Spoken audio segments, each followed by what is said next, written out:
जैन मुनि श्री महेंद्र सागर जी महाराज और श्री मनीष सागर जी महाराज ने बाल्को विस्तार परियोजना और बाल्को संयंत्र का विस्तृत अवलोकन किया।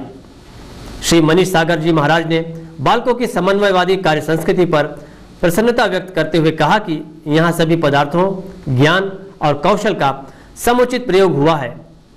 श्री महेंद्र सागर जी महाराज ने भी बाल्को की समृद्धि के लिए मंगल कामनाएं व्यक्त करते हुए कहा कि बाल्को के प्रयासों से निश्चित ही कोरबा क्षेत्र और देश की चहुमुखी प्रगति होगी।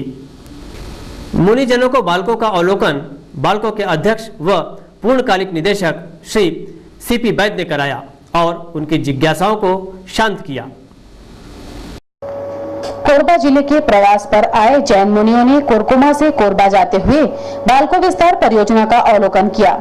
परियोजना स्थल पहुंचने पर बाल्को अध्यक्ष श्री सीपी वैद्य सहित बाल्को के अनेक वरिष्ठ अधिकारियों और बाल्को महिला मंडल की अध्यक्षा श्रीमती प्रेमलता वैद्य ने उनका स्वागत किया। जैन मुनियों ने सबसे पहले बाल्को विस्तार परियोजना के अंतर्गत निर्माणाधीन पावर प्लांट का अवलोकन किया। इसकी विशालकाय चिमनी ने उन्हें काफी आकर्षित किया। बाद में उन्होंने नए स्मेल्टर के एल्युमिनियम बनने की प्रक्रिया देखी। इस अवसर पर जैन मुनियों ने नए स्मेल्टर के कंट्रोल रूम का भी अवलोकन किया। बाल्को संयंत्र और विस्तार परियोजना के अवलोकन के दौरान बाल्को अध्यक्ष श्री सीपी वैद्य ने जैन मुनियों को बताया कि एल्युमिनियम के क्षेत्र में बाल्को विश्वस्तरीय कंपनी बनने के लिए प्रतिबद्ध है। उन्होंने बताया कि लंदन स्टॉक एक्सचेंज में लिस्टेड बाल्को की होल्डिंग कंपनी वेदांत एल्युमिनियम के क्षेत्र में देश में बड़ी मात्रा में निवेश कर रही है। इसके फलस्वरूप आने वाले कुछ वर्षों में वेदांत समूह विश्व के 10 शीर्ष एल्युमिनियम उत्पादक उद्योगों में शामिल हो जाएगा।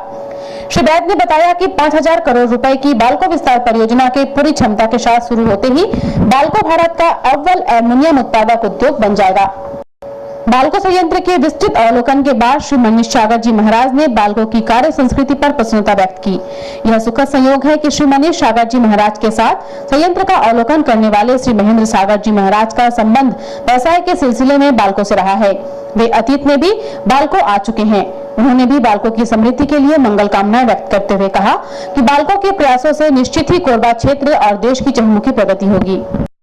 उद्योग का अर्थ ही होता है कि उत्कृष्ट रूप से जिसका योग होता है वही उद्योग कहलाता है।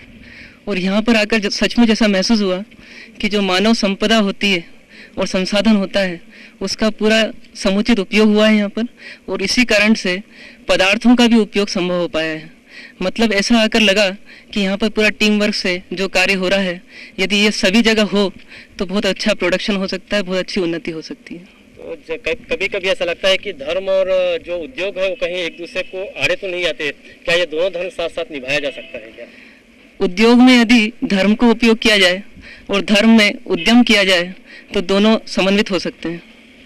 धर्म में परिश्रम किया जाए तो धर्म भी एक अच्छा उद्योग हो सकता है, और उद्योग में यदि सदाचार पूर्वक कार्य किया जाए तो उसमें धर्म का यदि आश्रय लिया जाए तो वह भी एक अच्छा धर्म पूर्वक उद्योग किया जा सकता है। इस प्रकार से दोनों का समन्वय हो सकता है। तो फिर कोई किसी के आड़े नहीं आता।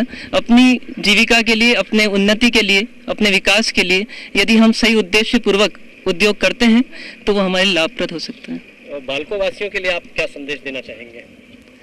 जिस प्रकार से अभी तक उन्नति की गई है उसी प्रकार से आगे उन्नति बढ़ती जाए और आप अधिक से अधिक ऊंचाइयों को छुएं। इन्हीं मंगल भावनाओं के साथ यही संदेश है, यही सुझाव है। बाल्को के अध्यक्ष व पूर्णकालिक निदेशक श्री सीपी वैद्य ने बाल्को अवलोकन के लिए जैन मुनियों का आभार व्यक्त करते हुए कहा कि उनकी आगमन से बाल्को धन्य हुआ है। श्री वैद्य ने कहा कि उनके संदेश से बाल्को कर्मियों को बेहतरीन कार्य प्रदर्शन की प्रेरणा मिलेगी। हम लोगों का बहुत सौभाग्य है कि आपका न केवल पदार्पण हुआ है बल्कि पूरा नए पावर प्लांट से लेकर के नया स्मेल्टर, बनाना प्लांट, सब जगह आपके चंपादुका काम को लाभ मिला है। आपके संदेश से लोगों को प्रेरणा मिलेगी और इसके लिए हम लोग आपके अभाग्य हैं।